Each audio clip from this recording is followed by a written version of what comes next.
அவர் வந்து ஒரு இந்தியாவினுடைய தலைசிறந்த இயக்குனர். அவருடைய அவருடைய அசிஸ்டண்ட்ன்றதுல வந்து எனக்கு மிகப்பெரிய பெருமை தான். அதுக்கும் இந்த நூற்றாண்டினுடைய சிறந்த இயக்குனர். ஜோக்கர்ன்ற படம் வந்து இனிமேல் அப்படி ஒரு படம் வந்து யாராலையுமே எடுக்க முடியாது.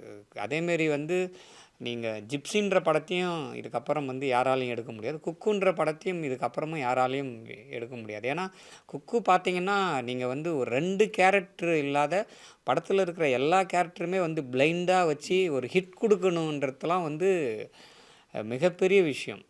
ஏன்னா நீங்கள் பார்த்தீங்கன்னா நீங்கள் வந்து தமிழ் சினிமாவினுடைய பெரிய ஜாம்பவான் மகேந்திரன் சார். அவர் வந்து சூப்பர் ஸ்டாரை வச்சு எடுத்த படம் வந்து ரேவதி மேம்க்கு வந்து அந்த படம் வந்து தோல்வி படமாக மாறிச்சு. அப்புறம் வந்து இந்திய சினிமா வந்து உலக சினிமாவை கொண்டு போனவர் வந்து திரு கமலஹாசன் சார். அவரோட 100வது படம் வந்து ராஜபார்வையே வந்து தோல்வி படமாக உங்களுக்கு வந்து மாறிச்சு. அதுக்கப்புறம் இந்தியாவினுடைய மிகப்பெரிய இயக்குனர் எம்ஏஎம் பாரதிராஜா. அவர் எடுத்த காதல் ஓவியம் கண்ணு தெரியாமல் அந்த படமும் ஃப்ளாப்பு. அப்படி இருக்கும்போது எல்லா கேரக்டருங்களுக்குமே கண்ணு தெரியாமல் வச்சு ஒரு படம் ஹிட் கொடுக்கறதுன்றது வந்து மிகப்பெரிய விஷயம் இல்லை.